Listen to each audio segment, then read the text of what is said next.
daawadayaal habeen wanaagsan galab wanaagsan subax wanaagsan meel kastoo dunida guudkeeda ka joogtaan kuna soo dhawaada barnaamijka dareenka shacabka iyo siyaasiga caawo kale idinka yimaada studio Home Cable TV oo ku leeyahay magaalada London dalka Ingiriiska. barnaamijka dareenka shacabka iyo siyaasiga waxaan ku soo qaadanaa qodob markaa taagan aan isleenahay in la falaqeeyo oo laga hadlo ayuu mudan yahay. barnaamijka dareenka shacabka iyo siyaasiga caawa waxaan ku falanqeyn doonaa haddii awoodda Ilaahay idmo dabcan bartamihii Ramadaanka waxaa magaalada Muqdisho lagu qabtay shirkii qorshaha dib u heshiisiinta Soomaaliya. shirkaasi oo ka soo qayb galeen aqoon-yahano iyo siyaasiyiin iyo waxgarad iyo xuqaal iyo odayaal iyo culimo aad u fara badan. shirkaasi dabcan waxyaabo badan baa ka soo baxay sidii loo wajihi lahaa dib u heshiisiinta Soomaaliya ayaana shirkaasi looga dooday. dabcan waxaan caawa ku falanqeyn doonaa sidee uu dhacay shirkaasi maxaa laga filan karaa muxuu uga gedisan yahay shirarkii ka horreeyay oo noociisa kala aha oo lagu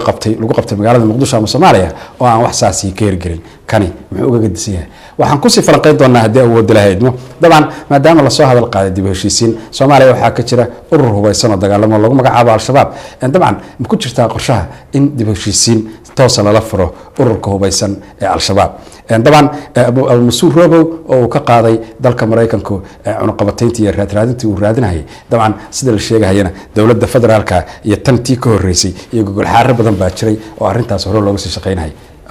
Abu Masuur Robow muxuu ka bedeli karaa awoodda ururka Al-Shabaab ee Soomaaliya ka dagaalama iyo guud ahaan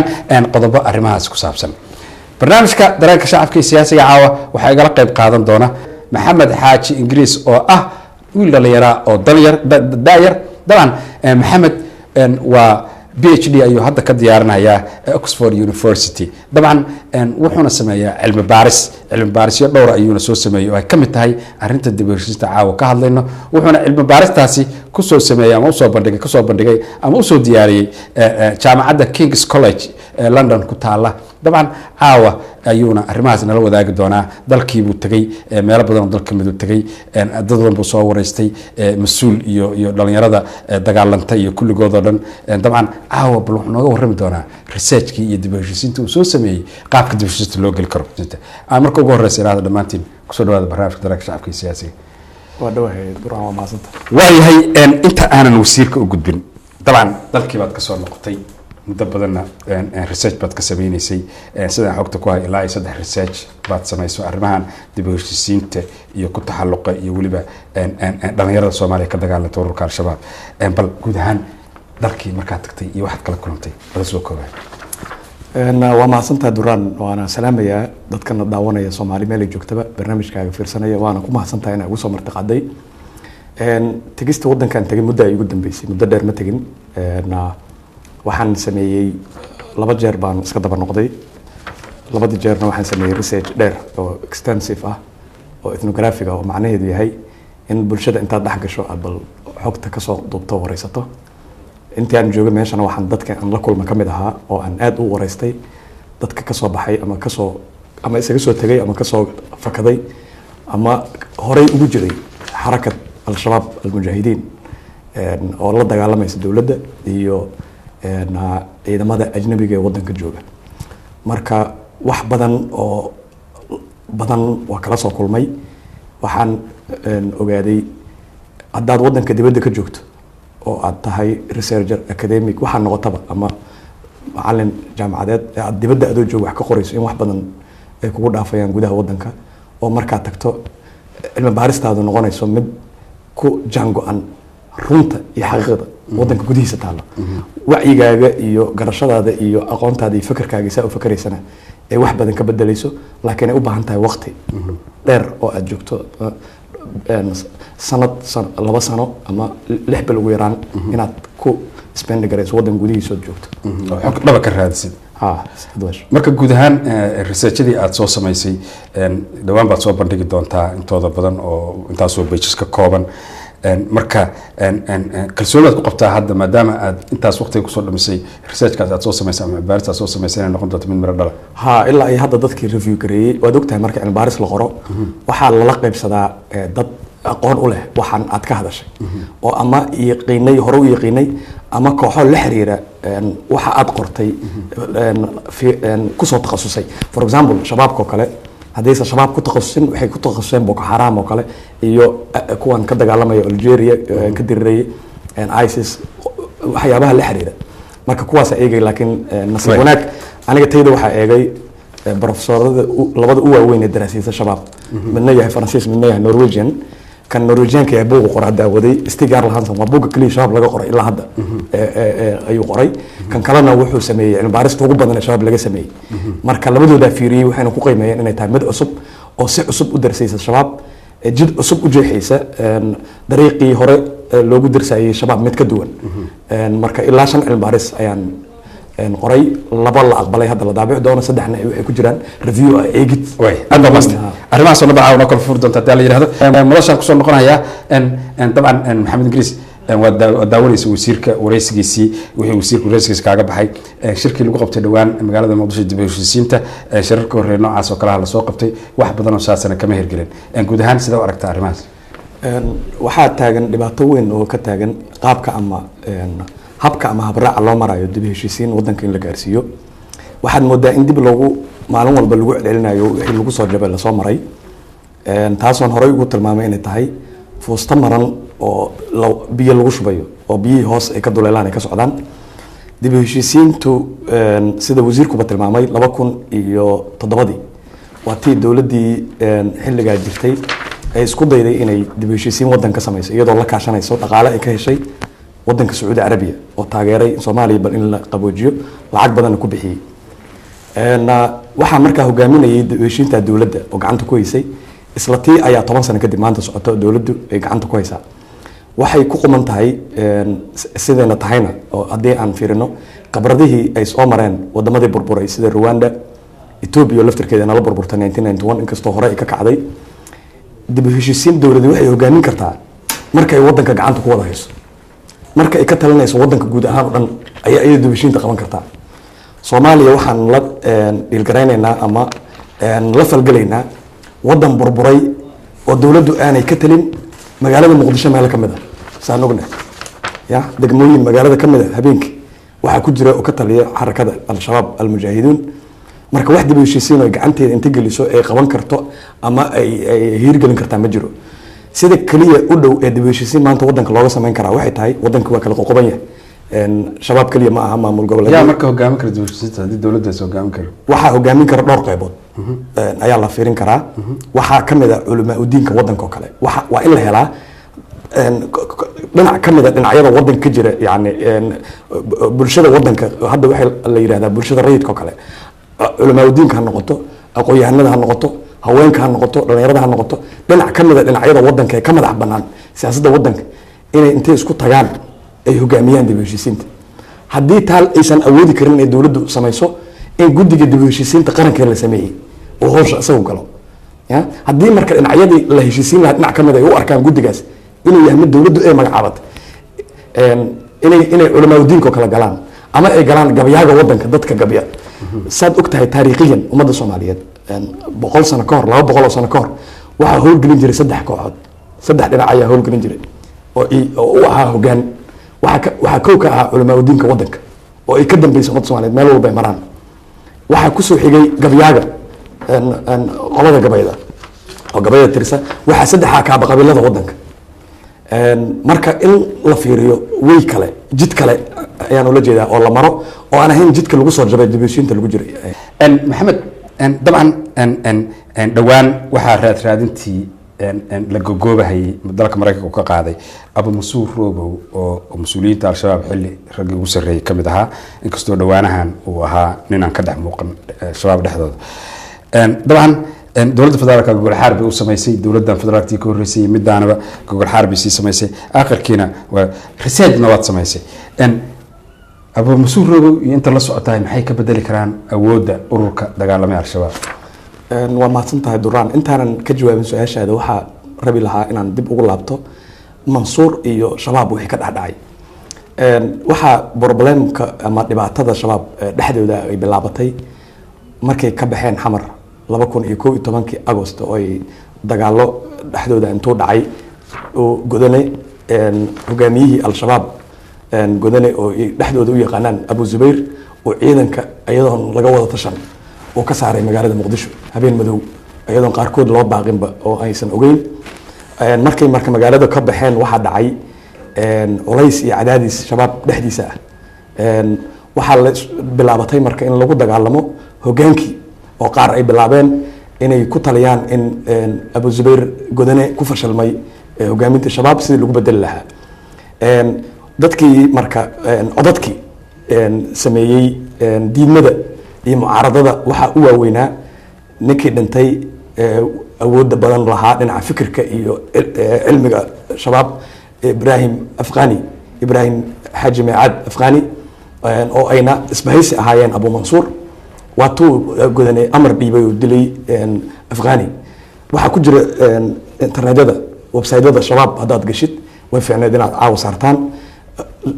Abu Mansuur oo hadlayo hanjabaya oo u hanjabaya Godane oo leh uu ka shalaayi doonaa tallaabadaas uu qaaday waayo Afghani wuxuu ahaa ninkii lahaaba aad oran kartaa falsafada iyo fikirka shabaab ku dhisan yahay qayb xoog leh oo ka mid ah ood aroon karto wuxuu kaloo ahaa mentorkii ama ninkii cilmi ahaan dhisay Godane soo barbaariyey rag badan oo hogaanka shabaabna ahaa saad markaa la socoto taariikhdooda shabaab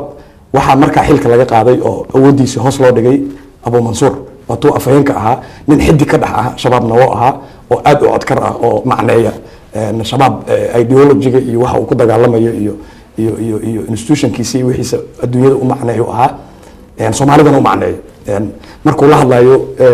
meediyaha adduunyadana si kale u hadlo oo siduu kusoo jiidan lahaa u dhaqmo Soomaalidana qaab kale ula hadla marka waa timid oo kasoo tagtay waxaa la dilay Godane oo diyaarad Maraykan diray lagu dilay 1 September 2014 waxaa la tuunsan yahay dadka shabaabka ku jira iyo kuwa kasoo baxayba tuunsan yihiin Robo Mukhtaar Abu Mansuur inuu lug ku lahaa dilkii Godane la dilay uu ku caawiyey qolooyinka kale asoo ciidanka haystay ka baxay shabaab toos uga bixin laakiin galay buuro iyo dhul hawd ah oo qabiilkiisu dabe iskuna hareereeyay ciidan jilibka u ka dhashay asagoo ah waxa marka tuunku yahay ilaa waagaasba in xiriir Mansuur Robo Mukhtaar iyo lahaayeen Maraykanka iyo sirdoonka reer galbeedka xalana fadhigoodu yahay xiriirkaas muddo soo jiray Robo Mansuur lagu ogaa meesha uu joogo lagu biilayay cilaaqaad lala lahaa hadda marka maxay ka bedelaysaa su-aashaada haddaan u imaado wax faa'iido weyn oo dawladda uu ku kordhinayso ma jirto soo tegitaankiisa ma jiro wuxuu u faa'iideyn doonaa marka laba qolo aniga sidaan u arko faa'iidada kow waxaa ka heli doona sirdoonka reer galbeedka xalana fadhiyo Maraykanku u horeeyo oo u isticmaali doono inay ku soo qabqabtaan ama wax kaga ama ku sii bartilmaameedsadaan hogaamiyaasha haray shabaab iyo meelahay joogaan waayo weli Mansuur wuxuu leeyahay cilaaqaad gudaha ah waxaa kaloo ka faa'iidi doona oo maantaba hadlay maamul goboleedka Koonfur Galbeed oo Shariif Xasan Sheekh Aadan hogaamiyo saa la socotid waxaan dhibka Soomaaliya ka jira laga saari karin waxaan cilmi ahaan lagu yiraahdo political economy waa dhaqaalaha lagu xiray colaadda siyaasadeed colaadda jirta iyo khilaafka iyo holaca iyo qarax oo sii bato in lacag laga samaynayo marka Koonfur Galbeed waxay dareensan yihiin hogaamiyaasha jooga iyo hogaamiyaal kale oo Soomaaliyeed oo badanba in rag badan oo shabaabka ka mid ah hogaamiyaal ah ay 5 milyan 2 milyan 3 milyan 1 milyan 5 milyan 7 milyan baa ugu badnaato in madaxooda saaranta marka lacagtaas laftirkeeda laga sameyn doonaa maxamed Ingris adigaan ku imaado dabcan isla su-aashaas ayaan ku weydiin rabaa Idris wuxuu yiri dawladda federaalka ahi waxaa taageera beesha caalamka dhanka kalena lama oga wax taageera research baad samaysaa adiga taageerada dhanka kale ay ka helaan al-shabaab iyo taageero ka helaan okay intaanan taa ka jawaabin waxaan rabay inaan dib ugu noqdo waxaa jira shabaab ma aha hal qayb kaliya waa kala duwan yahay shabaab wuxuu ka kooban yahay ilaa 3 qaybood shabaab waa sax in lala hadlo dib u heshiisiin lala furo laakiin waxaa muhiim ah in la ogaado oo la fahmo oo la darso muxuu yahay shabaab ma hal baa shabaab ma dhowr waji baa shabaab muxuu ka kooban yahay shabaab wuxuu ka kooban yahay ilaa saan ku tilmaamay 3 qaybood waxa ugu xoog badan qaybta dareemaysa waxaan la yiraahdo grievances oo ka caraysan khayraadkii iyo xukunkii iyo awoodii inaan si siman loo qaybsanayn saad ogtahay hadda ma rabno inaan magacyo tilmaano laakiin waxa la isku cilmi baarista u dambaysan sameeyay ee cadeynay in shabaab ciidanka uu wataa ay u badan yihiin qowmiyado iyo qabaa'il gaara iyo deegaano gaara loo wada ogyahay oo hadda anagu ma doonayno inaan hebelaa u badan kana u badan dhahno marka ma la baaray ruudkii ama xididkii waxaa keenaya in dad cayiman iyo oo la ogyahay inay askar u noqdaan oo ay markay deegaanadooda tagaan ay si sahlan u ajiibaan waa in la xaliyaa dhibka keenayo in shabaab dhasho ee aan la xalin madaxii lala aadin saad og tahay ilaa iyo waagii etoobiyaanka waddanka soo galeen cabdullahi yuusuf waxaa lalahaa shabaab tuutaa loo gashnaa cabdullahi yuusuf wuxuu xirtay tuute sheekh shariif wuxuu gashaday tuute xasan sheekh maxamuud oo farmaajo ka horreeyay wuxuu gashaday tuute farmaajo laftirkiisa maaldeed wuxuu soo labisay tuute waxaas oo dhan waa shaqeyn waayeen in dagaal lagu wajaho waxba waa kasoo bixi waayeen waxaa la filayay dowladdan cusub ee timid inay bedesho itijaahii iyo qaabkii ay u wajahaysay inay la falgasho shabaab inay la timaado qaabab innovative ah oo kuwii kaloo ka bedelan iyadoo weliba haysata taageero caalami ah for example tusaale turkiga oo kale interventionka ama gacanta turkiga kula jira wadanka waxay dadka soomaaliyeed badankood isku raacsan yihiin inay tahay mid wanaagsan oo wadanka kheyr oo wadanaynayso waxaa ay dowladdu ka faa'iideysan kartay taageerada turkigu dhiibayo iyo joogista wadanka uu joogo ay waxay kaga faa'iideysan kartay inay shabaabka la hadasho dib u heshiisiin la furto soo dhaweyso dhibaatooyinkaas aan tilmaanay ee ka taagan kheyraadka iyo xukunka iyo qaabka loo qaybsan lahaa ay wajahdo saad ogtaad ilaa 2011 markii ay dhacday abaartii xoogga leeda waddan ku dhuftay macluushu gaartay shabaab deegaanku haysto waxa kaliya oo ka shaqeynaya ajnabiga waxa aan turkiga ilahaas ayaa la isticmaali karaa in lala hadlo oo lala furo marka su-aashaadi hadda haddaan usoo noqdo ayaa intay ka helaan hadda staajkaad samaysay ilbaaristaad samaysay idris wuxuu yidhi ma naqaan meel laga taageero ila dibadday ka helaan oo dibadda ah bal arrintaas intaad ka og tahay waana ilaha u diro inay wadamada gobolka aadaan shabaab hadday tiisa tahay ma aadeen kenya ma aadayo etoobiya uma socdo meel kale soomaaliya joogi lahaa waa ilaha dhaqaalaha ka helo ilaha amarka siiyo oo yidhahdo tag meeshaan gal marka waa ila qarsoon oo loo baahan yahay in la baaro waxaana laga heli karaa fiiri tusaale waxaa dowladda isu soo dhiiba oo yimaado dadkii sirdoonka shabaab madaxda ka ahaa iyo kuwii ku jiray waxa ka faa'iidaystana ilaa maanta waa sirdoonka reer galbeedka waxa lana fadhiyo dowladdu waxay ka faa'iida ma leh marka aan aniga la kulma ayagii oo la sheekaysta waxay ii sheegeen inaysan isfahmi karin nimankan dowladda sirdoonkooda ay joogo way saad ogtahay sirdoonka dowladda ma waxa ku sheegay dhalinyaradii kuwii ka soo baxay al-shabaabka ku sheegay ka soo goosta xataa oo dowladda u soo baxay inay ku cadiban yihiin dhinacan dowladda waayo sirdoonka dowladda waxa hogaaminaya laba dhinac qolo ka hartay xukunkii hore ee militariga oo waayeel iyo dad u badan oo qaababka hadda dunyadu u shaqeynayso aan fahamsanayn iyo maleeshiyaadkii dagaalada sokeeye ku jiray ayaa jooga haddaad fiirisid shabaab iyo dowladda institutionadooda haddaad isu fiiriso waxaa sophisticated ah oo casrisan dhinac walba markay noqoto shabaabka for example amniyaadka kale hay-addan sirdoonka shabaab joogta amniyaadka iyo kuwa dowladda waxaa casrisan oo xataa reer galbeedku qorayaan oo og yihiin iyo dadka shabaab dirsa inay dhinacan ay ka khatarsan yihiin habkay u falgalaan waata faransiisku xataa qoray uu yiri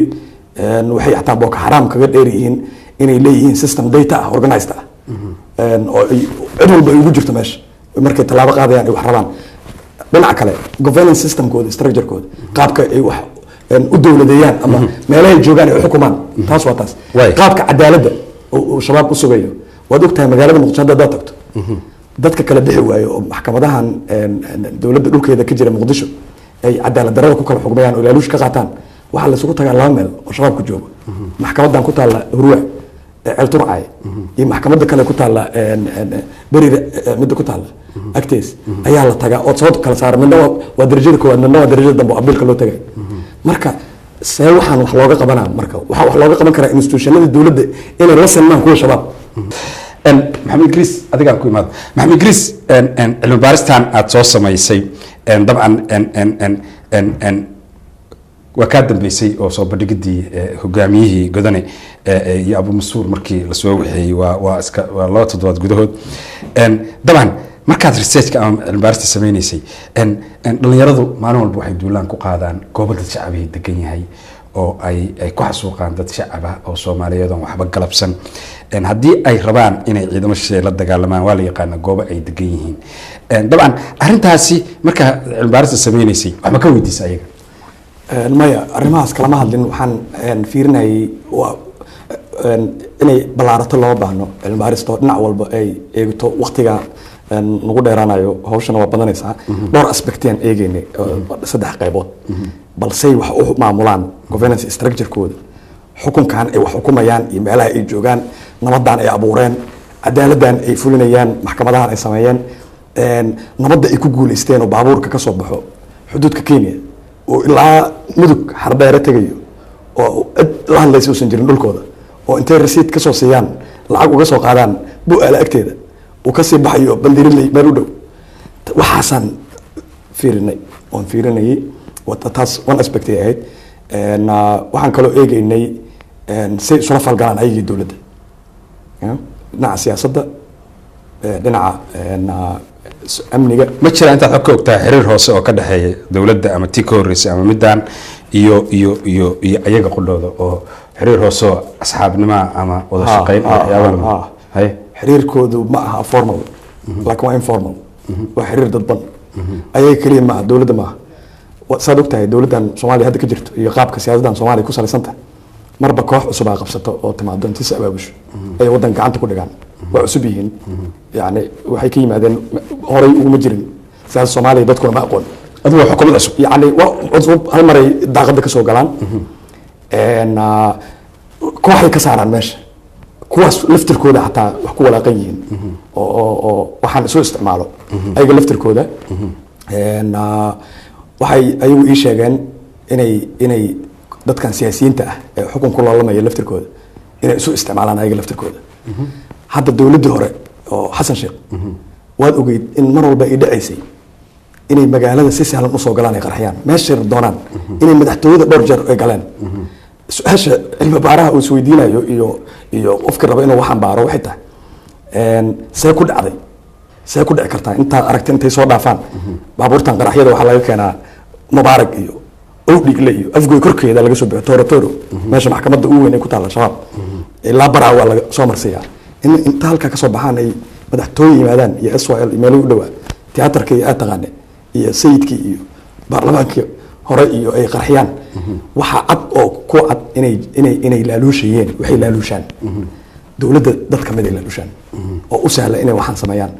waxayna cadaatayba ayoo taas baaritaan u baahnayn qaraxi daalo inay diyaaradda inta mareen oo amisom laftirkeeda dhaafeen iyo wax meesha fadhiyay ay ilaa gudaha ugu geliyeen marka dad ay ku dhex leeyihiin marka link badan baa jira oo isku dhex laban oo dowladda laftirkeeda ay dad ku dhex leeyihiin waato nin la qabtay oo hadlay madaxtooyada u jooga ayaga dabcan hal kalmaan kusoo noqonayaa maxamed ingiriis maxamed dabcan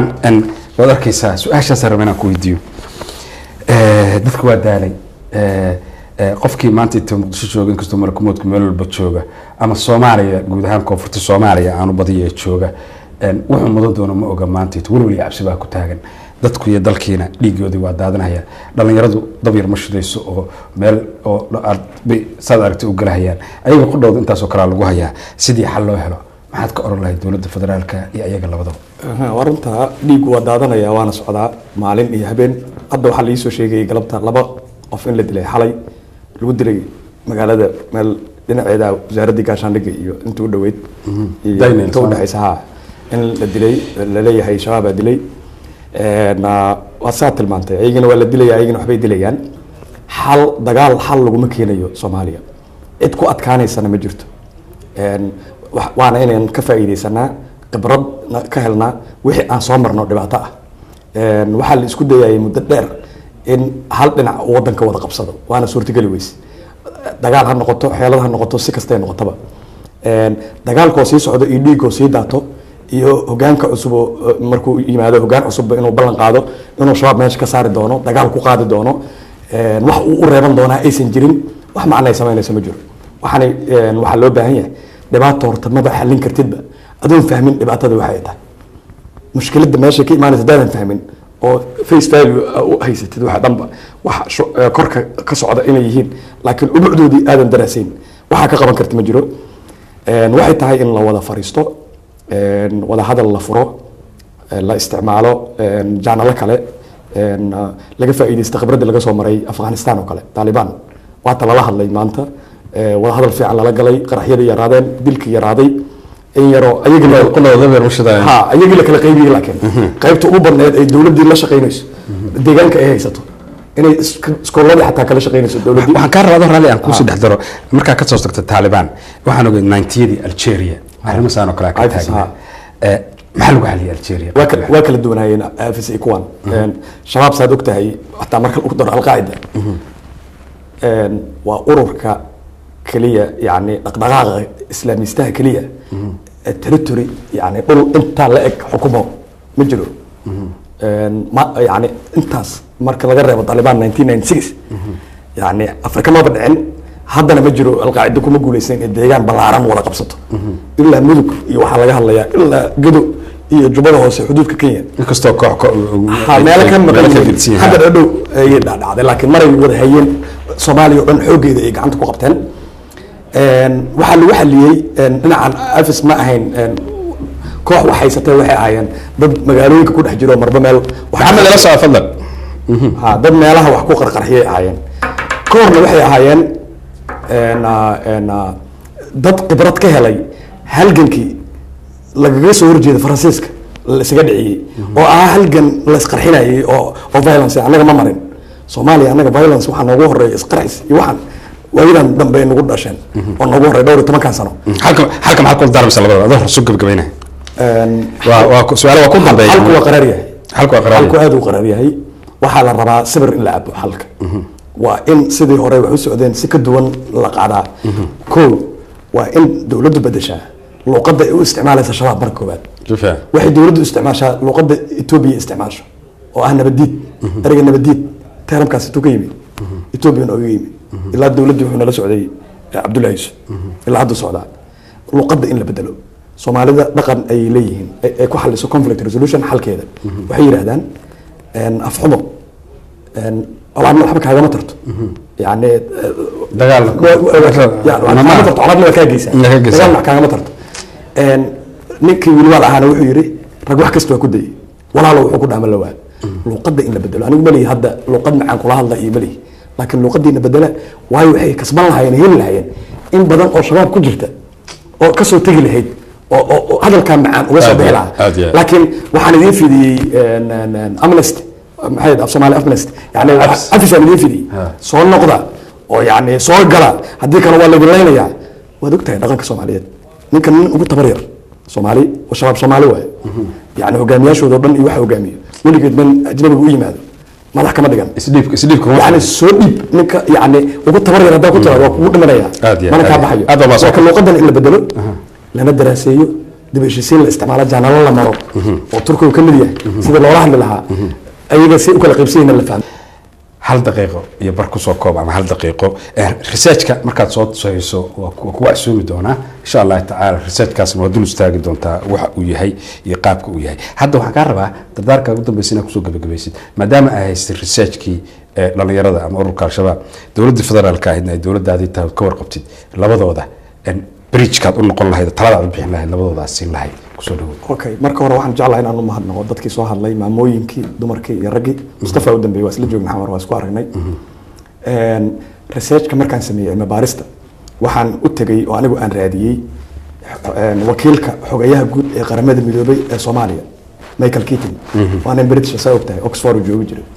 kadibna Chatham House iyo fellow oo ah ima aqoon waa raadiyay waa u tagay waa qaabilay waa ila kulmay dhowr saacadan la fadhiyay waxaan la sheer gareeyay dawlad researchkayga ka faa'iideysanaysa meesha ma joogin waxa joogta dawladda Xasan Sheekh oo aan dhageysanayn waxaana maqlayn hadii laba taliye hadii kalaba marka asagaan u tagay oo aan u geeyay markuu arkayna uu bogaadiyay ilaa uu amar siiyay ma adoo Ingiriis rala ma adoo madaxdaadii iyo dawladdaadii iyo mas'uuliyiintaada joogan baa dhamay waa inaan dawladdeeda ana raadiyay oo rabay inaan ku caawiyo laakiin dad doonaya in la caawiyo ma joogin oo cilmi raadinaya dad wax garanimo doonaya ma jirin waxa meesha ka jiray dhaqaale raadis iyo laaluush anigana marka wuxuu amar siiyay dawlad dadka daneeya Soomaaliya raba in wax laga bedelo raba in la hagaajiyo waxaan ay ka dhamaadaan cilmi baaristeydina wuu bogaadiyey wuxuu kaloo codsaday in aan mid ayaga u sameeyo oo u cilmi baaro oo aan laba aspect in laga fiiriyo shabaab oo ah yani wuxuu ogolaaday fikraddii aan u geeyey laba fikrad aan u geeyey tii ugu horreysaan u geeyey oo ah shabaab sida keliya wax looga qaban karo inay tahay heshiisiin buug iyo qalin soo qaato qoranayay marka wuxuu i weydiiyey in la cilmi baaro see loola heshiinaa yani haddaan dhamayna may waa waqti dheer ay qaadanaysaa haddaan dhamayna oon u gudbiyey sida loola heshiin lahaa wuuna aqbalay saad ogtahayna maalmahan dambe markuu hadlayo media wuxuu bilaabay inuu toon kale ku hadlo uu yidhahdo ketan inuu yidhahdo heshiisna waa in lagu daraa yani qaabka loola xaalayo military approach kaliya waxba loogama qaban karo yani dowladdu waxay ahayd war iyadoo gacanna haddii doonayso rabto in ay kula dagaasho gacanta kalena in dib heshiisiin yani la fiiriyo yani shabaab iskuma wada jira waa dhinacyo badan yahay qaar dhaqaale kula joogaa jire qaar waxaa jira aaminsan qabiiladeeni la dulmay dadkeeni kula joogeen qaar dowladihii hore ee dulmeena la jooga oo dowladihii hore ka fakaday saad ogey dhowr sanadka hore waxaa fakaday laba sarkaal oo dowladda ka tirsanaa oo ciidanka afgooy fadhiya shabaab u galay oo hubkii u geeyey kuwaasoo kale sida dib loogu hanan lahaa in la helo oo qaab kale la fiiriyo in la yidhahdo dardaaranka ugu dambeeya labadooda dardaaranka u dambeeya wuxuu yahay risaarkaasi barnaamij dhab ka samayn doona waxaan rabaa inaan si kooban hadda kugu sheego wax yar aan dadkeen raba inaan uga faa'iideyno Soomaali fahamsiino hadda waa la socotaa maalmahan dambe in markaad u fiiriso dowladda hore amniga xamar uu yar iska bedelay oo sidii hore ahayn wixii waa jiraan dhibaatadii laakiin isbedelay maxaa isbedelay waayo su-aasha si kooban haddaan kugu dhigo waxay tahay ciidankii dowladda ee sirdoon lahaa ee military lahaa ee magaalada xamar laga saaray ayaa keenay amniga inuu wax iska bedelo kuwaas ayaa shabaabku u isticmaalayeen in magaalada lasii qarxiyo dadkana lagu laayo aad waa maasta barnaamijka dareenka shacabka iyo siyaasiga loo socotaana teer iyo caawa sagaalkii wax dhimanteena soo gabagabo dabcan aan sidoo kale u mahad celiyo maxamed xaaji ingiriis oo ah PhD nin hadda diyaarinaya isla markaas Oxford University ka diyaarinaya haddana cilmi baaristaasna ilaa saddex cilmi baaris buu soo bandhigay King's College London buu ku soo bandhigay dhawaana way soo bixi doonaan haddii la yiraahdo markaasna barnaamij baan kala wadaagi doonaa bal qaabka ayada uu soo bandhigay anigoo Abdurraan Cabdullaahi Shuba barnaamijka mid lamida intaan ku kulmayno aniga iyo waliba maxamed ingiriis oo wada jira waxaan idin leenahay sidaas iyo nabadgelyo